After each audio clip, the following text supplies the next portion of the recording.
Steve Jobs just cuts right to the center of the conflict that's at the heart of the IPO and just calls his bankers out on it. And it's just short, sweet, and it shows the man's brilliance. My guest today is Dakin Campbell. Dakin is the chief finance correspondent at Business Insider. He's the publication's senior reporter covering Wall Street. Before that, he wrote for Bloomberg for more than a decade. His latest book is Going Public: How Silicon Valley Rebels Loosened Wall Street's Grip on the IPO and Sparked a Revolution.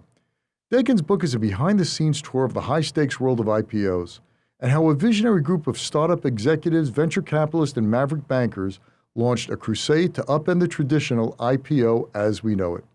I recently sat down with Dakin and we talked about the way the big Wall Street investment banks raise equity capital for companies and how the retail investor and the company going public get the short end of the stick.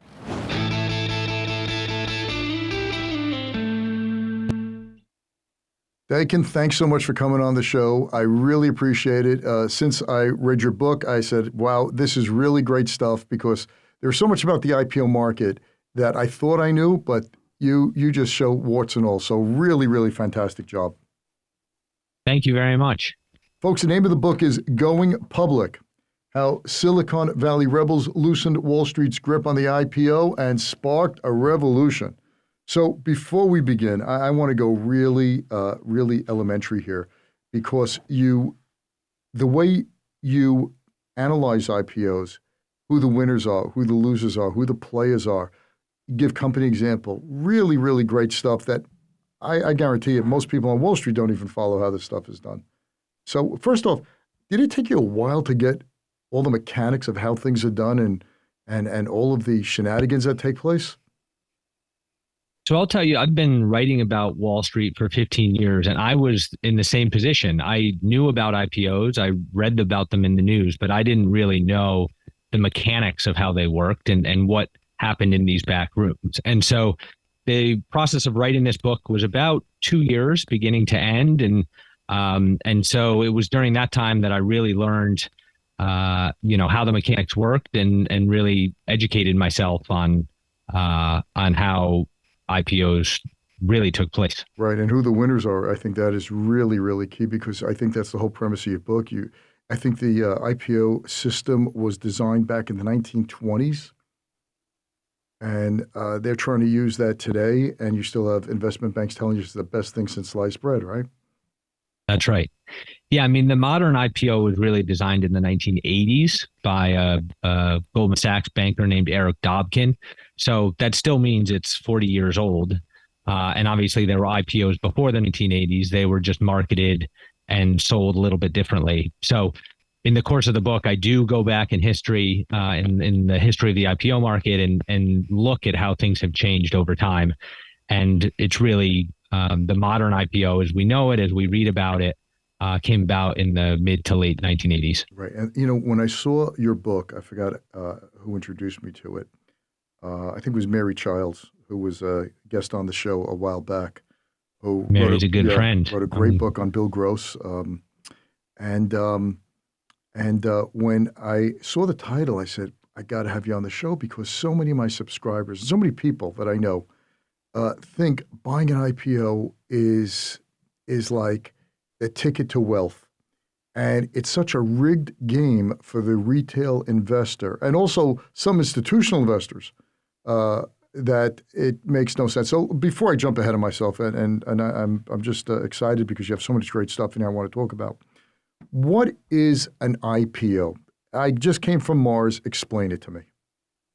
Sure. So an IPO is the first time that a company sells shares to public market investors. And so as part of that, it gets listed on an exchange like the New York Stock Exchange or the NASDAQ, so that you and I, your listeners, my parents, can buy a slice of the profits from that company. Okay. Before that, companies are private and investors can still buy into those companies, but you have to be an accredited investor, which means you have to have a certain amount of wealth, or you have to be an institution or somebody who's more wealthy. So really an IPO is the first time that regular people can get access to the profits from some of these fast-growing companies, or from any company. Right, from but in the tech industry, it's some of these fast-growing companies. Buying a piece of their business, right? I want to be part of That's right. Airbnb. I could not have done that unless I was a private investor and had a real high net worth and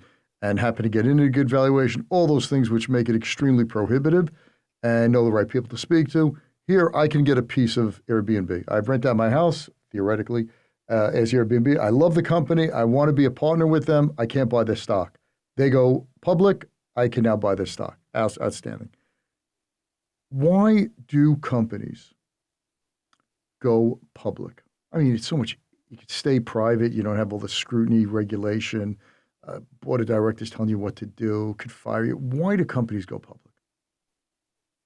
So I think the short answer is to get more money, or to get access to a broader group of investors. If you think a company is raising money in the private markets, that's a group of investors. That's a small pool of cash that they have access to. When you add public investors into that group, you get a much larger pile of money. And so companies need money to hire employees, to do R&D, to build their business. And so going public allows them to raise money from a much broader and deeper swath of investors around the world. Okay, that's one reason. Give me another reason from the employee side. If you and I owned a company, right? Yes, right, of course. Why would we go public? Of course. So when a company is private, it's much harder to sell shares. If you're an employee and you want to put your kid into private school, or you want to put a down payment on a house, and you have to sell shares, that's a very hard thing to do. The market is very illiquid, it's dark. And so when a company goes public, any employee that has shares can go and sell those shares at any time they want. And it just goes onto the exchange, and anybody can come along and buy it. And so for employees who, sort of have been working in many cases years for these startups, they want a way to sort of cash out their investment and to move that money into other productive ways of buying of things. Liquefy their wealth. That's really it. Yeah, there's no way. Right, exactly. Right, so I could work for the company for 10 years at really, 100 hours a week at really terrible per hour wages. But the golden ticket is the shares I'm getting, which don't mean much until the company is able to go on the public market, because then I could sell them and liquefy my investments. Right? That's right. Okay. It's very hard. It's worth saying it's very hard to sell in the private markets. I mean, you don't get what the shares should be worth. It takes months of writing contracts and sending contracts back and forth. So that's not attractive to any employee. It's really, you want your company to be public. You want to be able to sell these shares at a moment's notice. So if a company has enough money, they don't need public money, and their employees are pretty cool with the incentives that they already have in place. Isn't there a regulatory reason when a company has too many investors that they have to go public? Yeah, that's a very good point. The SEC has rules. I think it's now 2,000 investors. Right. If you have more than 2,000 investors, you have to go public. And I think regulators basically think at that point you're a really big company, and you should have some obligation to share your financial metrics and your performance with the broader world or the broader financial markets. Yeah. And, prior to, I think, the Jobs Act of 2012, it was only 500. So, that's why Facebook had to go public. But post that, it was a great thing for companies, because let's face it, man, to go public is a double-edged sword. You have a whole new set of bosses as a CEO or a founder of a company, and you're under much more scrutiny, and you watch your daily fortunes go up and down with the stock market, which could be very, very distracting when you have a long-term view. Yeah, I mean, if you talk to founders, many of them will tell you they would prefer to stay private forever. Obviously, employees don't like that for the reasons we've talked about. But one of the things I say in my book is that really going public, becoming public companies, is a good thing for the system, because private companies have to submit themselves to more scrutiny. We learn more about how their business is performing. And so that, sunshine is a great medicine. And so that really brings some needed scrutiny and some helpful scrutiny to these companies. Right. Okay. So those are the reasons companies go public. You discussed an IPO with us, but I want you to share the story of Steve Jobs and when he was looking to take Apple, make that a public company, how in 3 questions he just found out that the Wizard of Oz was nothing more than a guy standing behind a curtain, because with all the charade and everything, it's very, very expensive and it's a very rigged system.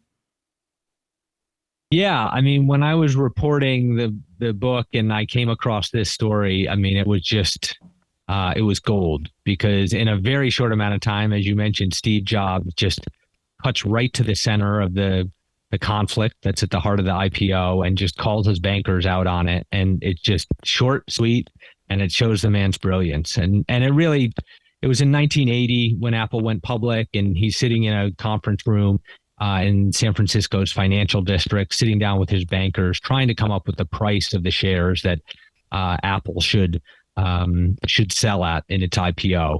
And the bankers want to tell him that, hey, Steve, we think you should sell the shares for $18. And Steve sort of hears them out. And then he says, but I've been talking to people and they tell me that I think I can sell the shares for 25, 26, 27. And the banker said, well, maybe, but 18 is our recommendation. And he says, and who are going to get these shares at $18? Aren't they going to go to your best clients? Steve Jobs says to the bankers, and the bankers say, well, yeah, our best clients we'll get them, but they'll be good Apple shareholders. They jump to interject. And he says, and won't they be terribly happy when they get the shares for $18 and then they can turn around and sell the shares for 25, 26, 27? And the bankers hesitate a little bit and they say, well, yes, I guess they will be. And then Jobs says, and you're going to charge me 8% to do that? And he just, cut right to the chase. And I opened the book with that anecdote, and it just perfectly forms the questions and that you and I have been talking about, and that people have been talking about the IPO business. And it's this idea that bankers agree to sell the shares for these companies at too low of a price, at the $18 in Apple's case, when in reality, they could sell them for many dollars more. But the people that are getting the shares at $18 are only institutions. That's really the sort of the crux of the IPO business when it was founded. So wait a second. Yes. The shares are allocated on a very small percentage basis, because this is like in a rising market, this is like guaranteed money, right? They're going to open up at a higher price. So if you got them at, I think before you pay 18 and you could turn around and flip it for 25, 26, in some cases goes up 100% or more. So it's found money. So correct me if I'm wrong here, the investment bank or the underwriters, when the company's going public, allocates these shares to their best customers who are doing commission or transactional business. It's more like a cherry on the cake. It's to keep them doing business with them. Is that right? Yes, that's right. And I think we should take a step back, and thank you for slowing me down a little bit. I've been writing about this for 2 years, and I get excited about it and jump ahead. But investment bankers are not talking to retail investors, and they're not talking to my parents. They're not talking to you and I. They're only talking to mutual funds and hedge funds. So when it comes time for them to do an IPO, to price a company's shares, the only investors they're talking to are the mutual funds and the hedge funds. And those are the investors that are getting the company's shares. You and I, individual investors, don't get the shares until the stock starts trading the next day. Right, and let me just interject on the stock there. exchange. The reason that they're giving these shares or offering these shares for sale to the hedge funds and the institutions is because of what reason? Altruistic? They want to help their widows and orphans funds. Why are they allocating shares to multi-billion-dollar funds? So the bankers and the companies, in some respect, will tell you that the investors getting these shares should be long-term holders of the stock. So people who really believe in the company's story and believe in the company's growth aspects. And in many cases, that's true. But when you really dig into the process, you see that the bankers have some real financial incentives to give the shares to the investors who pay them a lot of money in trading commissions and other fees. So it's really difficult to disentangle the financial incentive that the bankers have to give the shares to certain of their favorite investors or clients As a treat, as a reward. Those investors as a reward for doing business with them. As a reward. Exactly. Or or the investors that supposedly are going to be good, loyal shareholders of the Let's company. cut the crap on that right off the bat, because that ain't happening. You know, and I know, because that volume that they have the first day is not these guys holding it long term. All right, so now that's incentive number one. Chalk that up for the bankers, right? So the bankers want to get those shares into hands that reward them with future business. Now, like everything in life, there's a price, and the people paying that price is the company, the company's treasury, the employees, and that's because of what? That's because the incentives that the bankers have to reward their best customers lead them to price the shares at a lower value than where they might otherwise do that. So in the Apple case, they have an incentive to sell Apple shares for $18 to their investors instead of charging their clients higher amount, $20, $22, or more accurately, $24. The truer value of the underlying worth of the business, right? Okay, yes, so that's right. It's their incentive to, if the underlying worth of the business is worth, let's say jobs fell 25, 26, if they were to do it at 22 or 23, right? Their favorite customers who are getting these shares might see 10% pop between 23 and 25. But if they give it at a lower price, they're able to say, wow, I just made you a 40 or 50% return in a heartbeat. You keep doing business with me.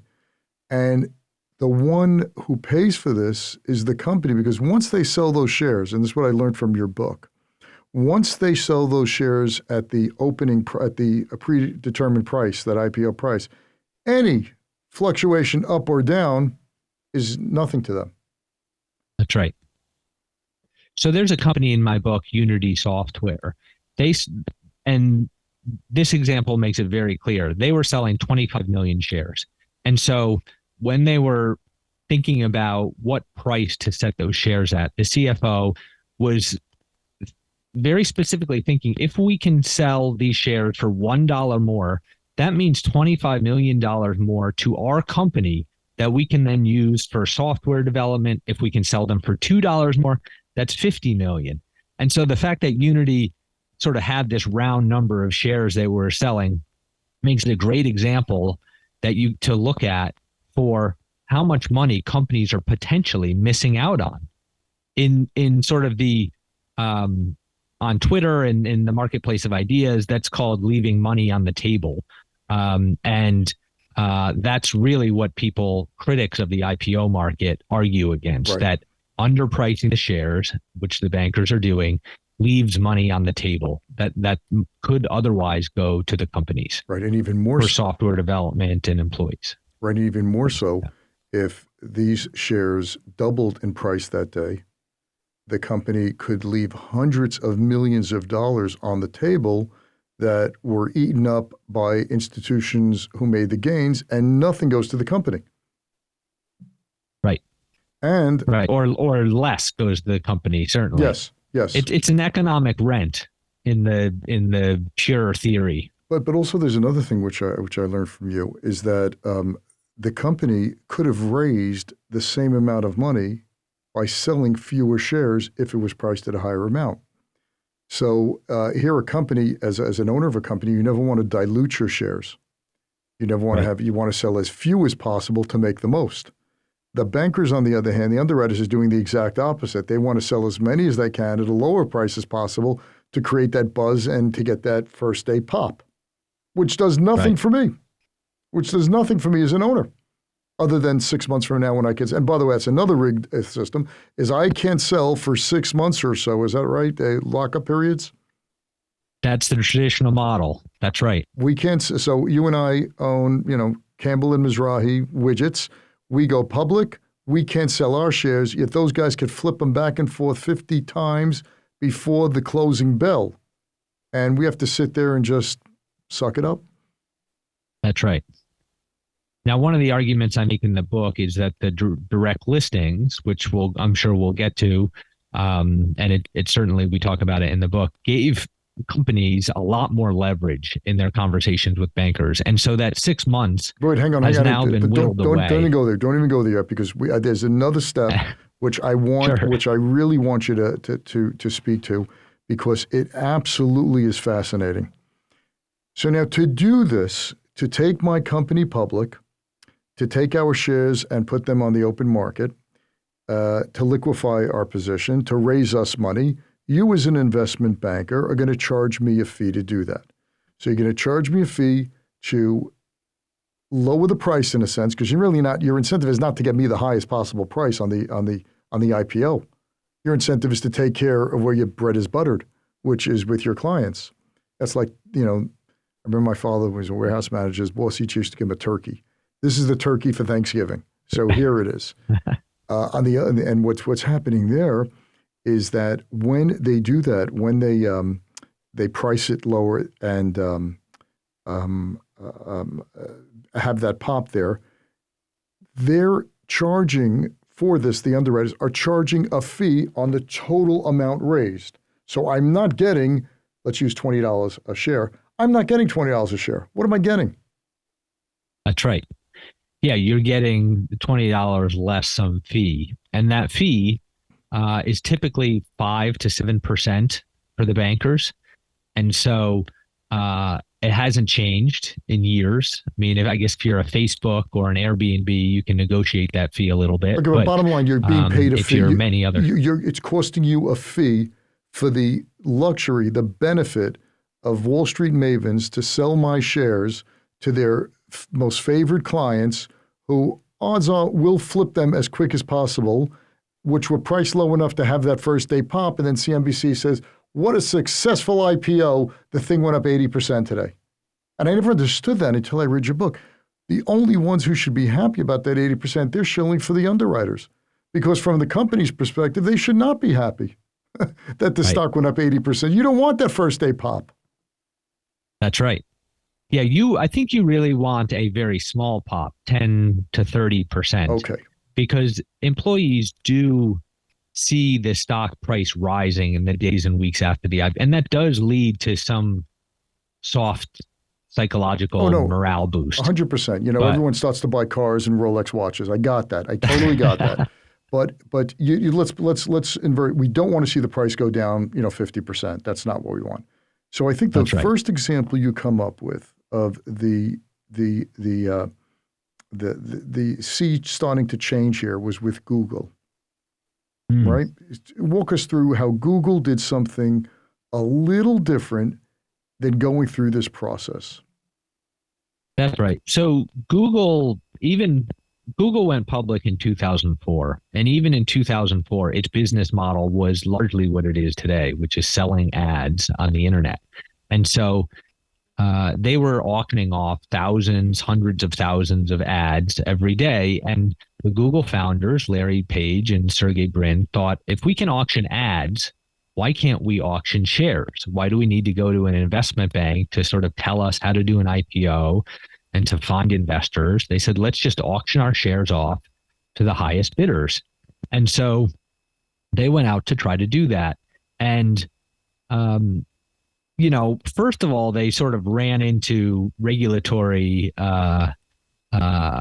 skepticism. The SEC did not like what they were trying to do. The SEC was worried that individual investors were going to get ripped off in some way. And so the SEC really slowed them down. I think they had to put out 9 or 10 amendments of their securities, their IPO prospectus. But guess who else didn't like it? Investment bankers didn't like it, and institutional investors didn't like it. I mean, they had a good thing going with traditional IPOs, and institutional investors did. And they said, why should I have to do an auction? Why should I even have to play around with this? I'd much rather talk to my investment banker and tell him or her how many shares I want and get my shares. That's the way it's always been done. And the investment banker, for the reason we've talked about, said, why do we want to put these shares up to an auction? We'd rather hand allocate them to our chosen clients. And so there were a lot of forces sort of arrayed against Google, and it didn't work out the way they wanted it to go. You know, they initially tried to sell shares as high as $135. They didn't get as much interest as they thought because a lot of people were scared off by the auction, and they ended up selling them for $85 on the day of their IPO. Now, the next day it went up to 100, and it never looked back. So talk to people financial historians, Google employees, executives, and they'll tell you Google's IPO went great. Thank you very much. We're quite happy with how everything went. But in the days and weeks and months after Google IPO, you saw lots and lots of news reports, anonymously sourced bankers talking on the front page of the Wall Street Journal, saying how Google's attempts to do something different completely failed. And it was terrible. Yeah. And so don't try to change it. Yeah. I just want to dig a little deeper into that. The company, the stock price rose.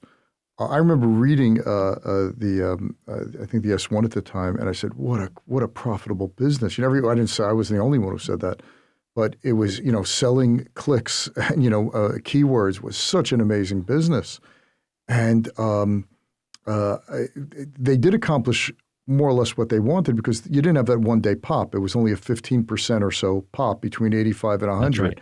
Now, the reason they could not have gotten more, just my humble opinion on this, is because scared, but it was a new business. People still weren't, grasping what this business was. And I do remember at the time, I think it was 02 or 03, I read an article, I think it was in Forbes or Fortune, about the algorithms, how it searches for keywords. I said, holy smokes. I didn't quite understand it, but it was a great business. It had all, and I remember using Gmail and using them as Google search as soon as they came out. I loved it. I think the key thing here, from my perspective, the way I see this, is that 15% pop, which was pretty cool because it wasn't enormous. They didn't leave a lot of money on the table.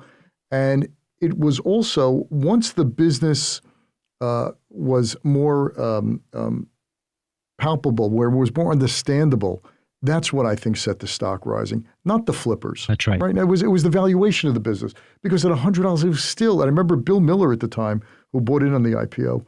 I do remember he did because he made mention of it at a conference. He said this thing was underpriced. It was priced, even 135 was priced at the wrong number. Yeah. So just to build, you mentioned Bill Miller. I mean, this auction process that Google introduced was so foreign that to investors that Bill Miller actually hired experts in auction theory to help him figure out the price, how to structure his bids, and it helped him. I mean, he got a huge part of that IPO, and obviously Google performed very well after it. Yeah, but, you talk about it being sort of an unknown or not quite established business yet. I mean, this was 2004, so we're coming out of the dot-com crash.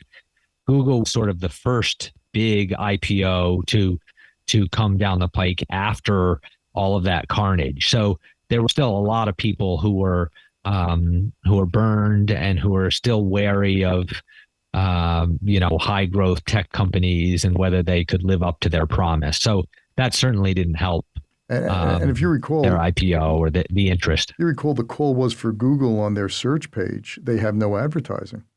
Yahoo at the time had their homepage was full of advertising for search. Here, Google is just the way it is now, with just a blank kind of box to put in, and people said that these people, they don't know what they're doing. And Yahoo was ahead of them. There was Alta Vista. There were I forget all the searches back in the day. Yeah, that's not right. searches. Web searches, and if you didn't understand how they were making money on keywords, you missed it, because all these others were making money on advertising on the homepage, especially, and all those things. Google came up with, I'm going to show you an algorithm. So I think maybe, perhaps, I'm not sure, I don't remember, but I think that was a big part of the mispricing as well, is they didn't understand the business or the business model. It could be, I don't know. You know better. Yeah, no, that makes sense. But coming out of Google with it not going as well as some people would have liked, or it really gave an opportunity for the naysayers to say, don't change this process. A few others tried to do an auction like Google sort of before the financial crisis. Rackspace was one. I think they IPO'd in the same month that Bear Stearns was bailed out or something, I think. But largely the traditional IPO didn't change. And so any thoughts at innovating it or introducing sort of new elements of it died away with Google. Right. Until really Spotify started thinking about doing something different in like around 2016. Okay. Walk us through Spotify, because first of all, here's a company located in a pretty cold part of the world. They live in, I think the CEO said, yeah, your people living on beach houses, we're living in 400 square foot apartments. And, Sure. we need that Yes. money, I want to make that money for my employees, not for your rich guys to get richer. So what did Spotify, the CEO was, Daniel Ek. Brilliant guy. Yep. He gamed the system. He knew exactly what was going on.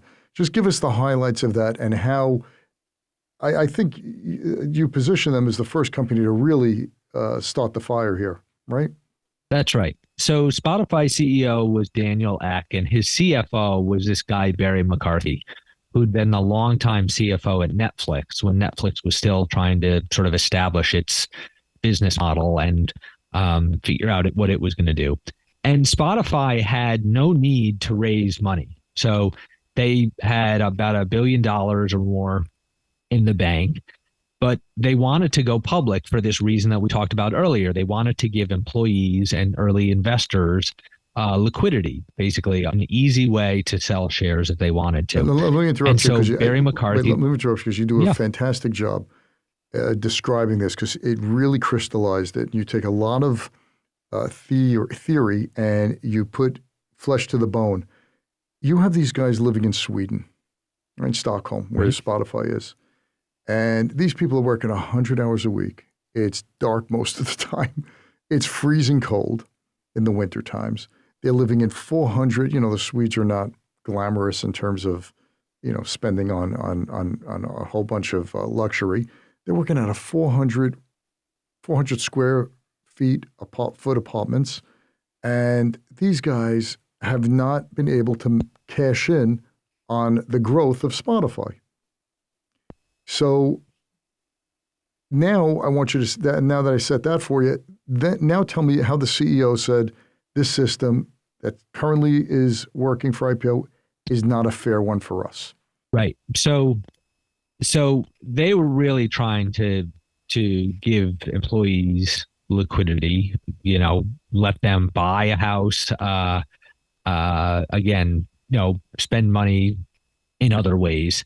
And they also didn't want to issue shares in a way that would dilute them or other investors anymore. And so Barry McCarthy set out to figure out, hey, is there a way for us to go public without selling new shares?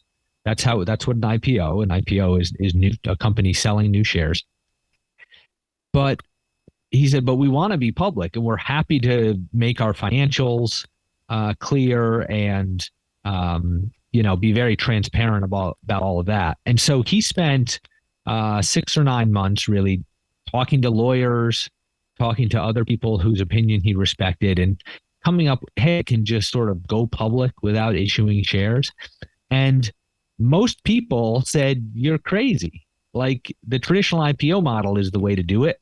And I'm sorry, you're going to have to issue some new shares and dilute your existing shareholders to do that. That's just the way the system works.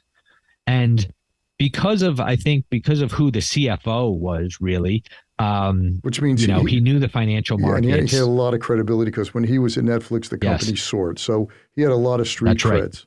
Right.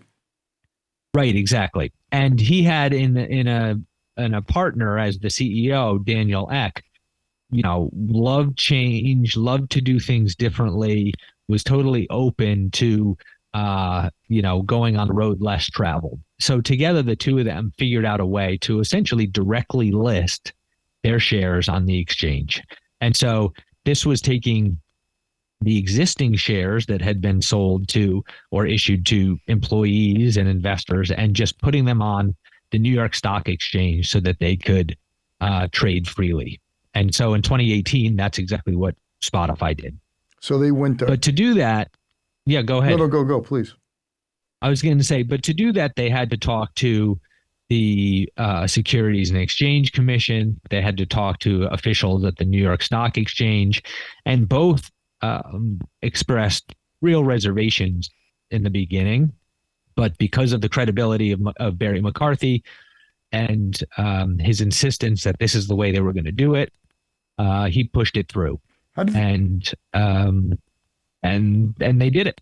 How did they exactly get the shares listed without giving up anything? Yeah, so it was really a process of talking to existing investors and putting them in touch. Sorry, my throat's a little dry. And putting them in touch with people who wanted to buy.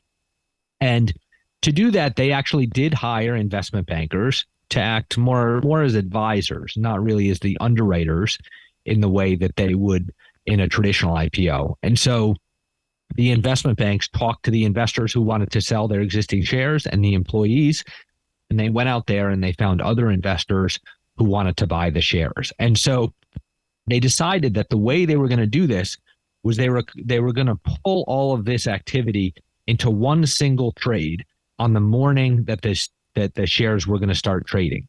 And so really the way it works is over the course of 3 or 4 hours in the morning, the investment banker and the company talk to everybody who wants to sell. They talk to everybody who wants to buy, and they try to put them together and find a price where they can match them off. And then when they do that, then they talk to the New York Stock Exchange, and the shares are released for trading. So basically what they did is they orchestrated one big trade between all the buyers that they accumulated over 3 years and all the sellers. That's the first trade, and then let the games begin. Then every subsequent trade on the exchange was off of that one as an anchor, a starting point. That's right. Exactly. And guess what? That's how every stock is open for trading in the morning by the New York Stock Exchange. So it's, he had to figure out the legal aspect and the regulatory aspect, but it's not like he was creating something out of thin air. Right. And yet everybody that he went to and said, I want to do it this way. I said, oh, you can't do that. This is crazy. You've got to do it the traditional IPO way. So he really tapped into an existing mechanism and really used it for really used it for their purposes. Right. So if we were a company, if you and I were a private company, we're going public, the best people that we'd want, the best investors are those who believe in our mission and going to hold the shares for long term.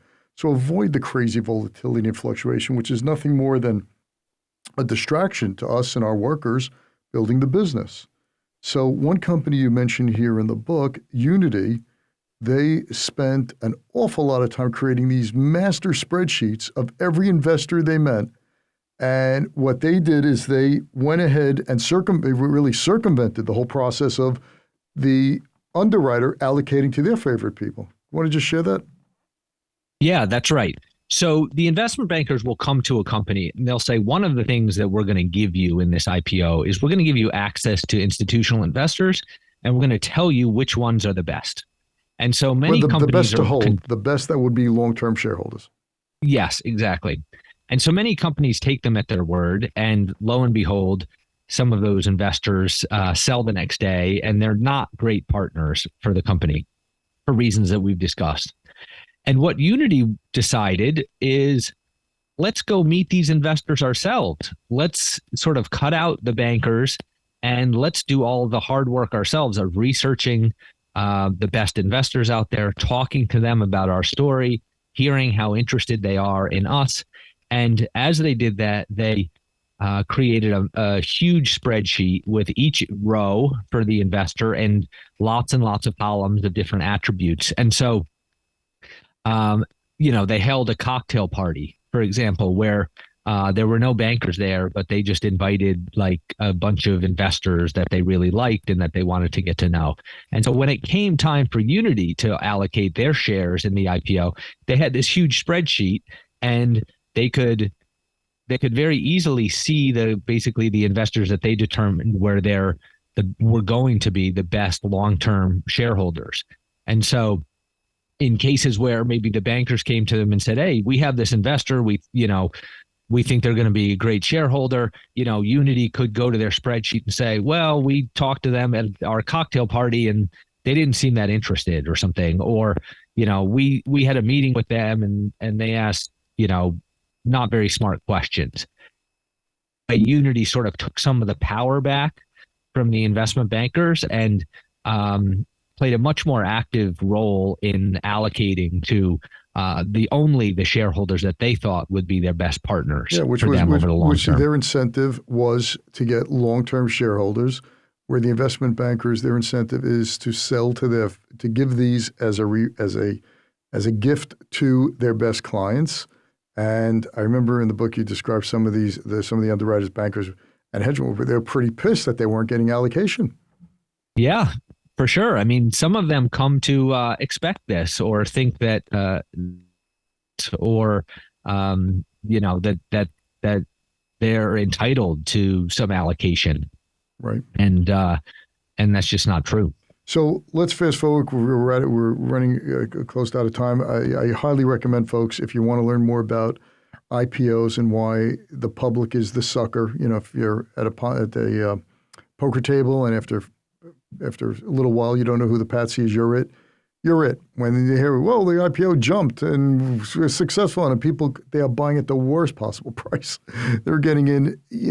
It's just absolutely ridiculous. And I think you had here Professor Jay Ritter, who I think has every stat. I think, who gave me that? Spencer Jacob of the Wall Street Journal, when we had him on the show. Oh, of course. About the meme stocks. He wrote a fantastic book on that. He said, if you want to know anything about IPOs and performance and everything, go to his website. And Ritter's website, it just shows you in black and white how terrible these are as investments. 1 year, 2 years out, it's just... there's always time to buy it. Don't buy when everyone else, when you have that first day pop, because you're buying from people who are looking to sell and got the stock for virtually nothing, or you big profit baked in. So that's right. So where are we today? You and I go public in 2020 in October. Where is 2022? I said 2020. 2022. Where is the marketplace now? It's a great question. There have not been any IPOs in the U.S. In a long time. There have not been any tech IPOs in many months. We're actually in the longest drought for tech IPOs since the .com crash 20 years ago. I think this year we only had around $5 billion or so, which is a puddle. It's nothing. I saw a stat that was even half that. Like $2.5 billion or something. So it's nothing. We're starting to get signs that it's opening up.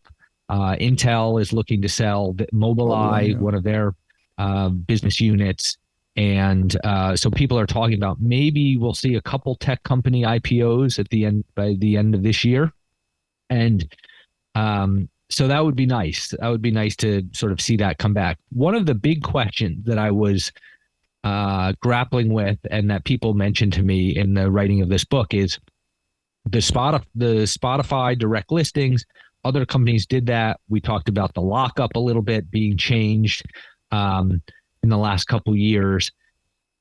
Will companies still have the leverage that they've had over their investment bankers in the last now that it's a bad market? Or is everybody going to run back to the traditional IPO and sort of just hand over the control to the investment bankers in much the way that they've done over the last 40 years? And so I think it really remains to be seen whether companies are going to continue to have sort of some leverage and some ability to craft the deal for themselves in a down market. And so I'd like to believe so.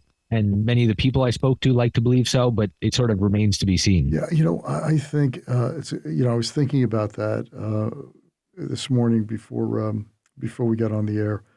I think it really depends.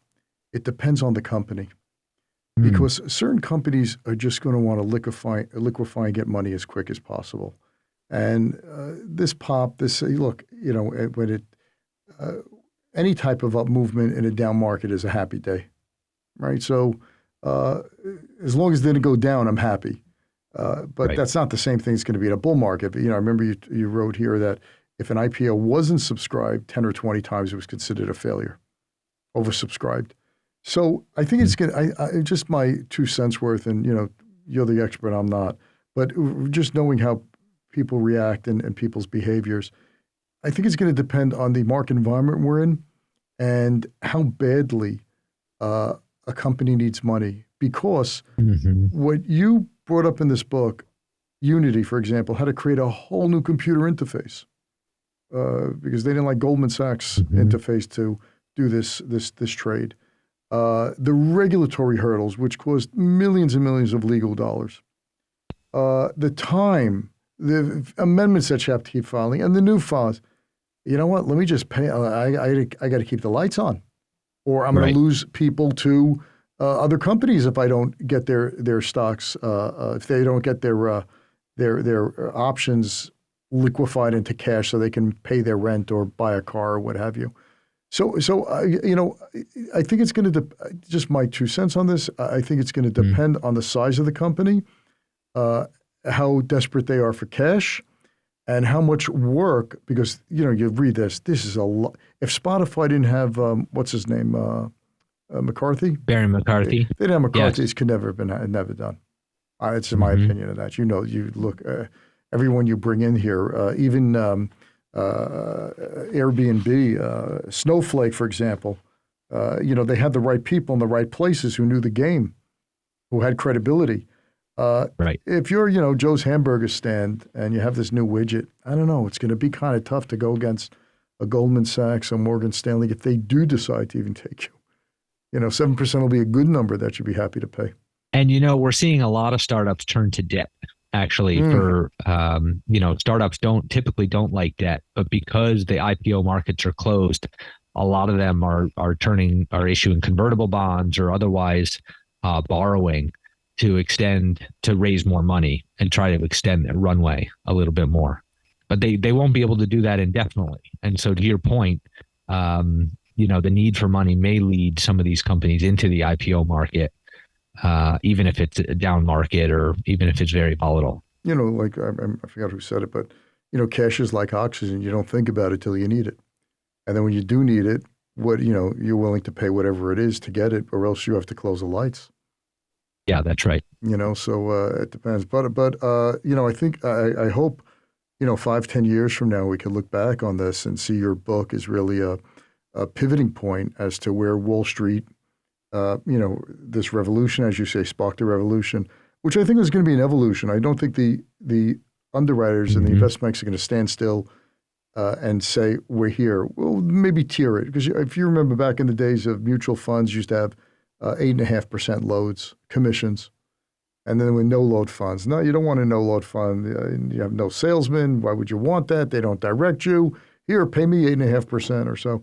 And then eventually, as no load funds gained traction, people weren't paying 8.25 or 8.5. I forgot what it was. They went down to 4. And then you had low funds. Until now, there's no such thing, or for what I know, is a loaded fund. But it took a good 30 years. Right. Yeah. I mean, one of the reasons for writing the book was really just to open the IPO market to anybody, so that you can really understand through the work that I did and talking to these people how it works, and how, if you're a startup employee or a startup executive or an investor, so that you can really arm yourself with information so that you can better take advantage of the system. Yeah, I think the thing going public right here, if you're the public, read this book, you'll never buy another IPO again. If you do, you buy it at your own peril. If you're a startup, a CEO, a founder of a company, you have so many great models to work off of. You have the Spotify model, you have the Unity model, you have the Airbnb model, you have Google. You could take that, so at least you walk into the meeting like Steve Jobs did with a lot more knowledge. Look, these founders are fantastic entrepreneurs. They're not phenomenal business people. That's why they have to hire them, and that's why Wall Street comes in and does their tap dance and their private planes, their dinners, their driving Uber to show, look, I'm really in the company, I really care about the company. It's a very, very competitive. You have the smartest and the brightest people trying to get a piece of that fee. So they will overwhelm you, and they will at least now the founders and CEOs and CFOs will have a playbook to go off of, which I think that's where I think you did a great service in that sense. I was looking at it from the public's point, but you just have to show Professor Jay Ritter's stuff. You'll never want to buy an IPO. It just doesn't make any sense.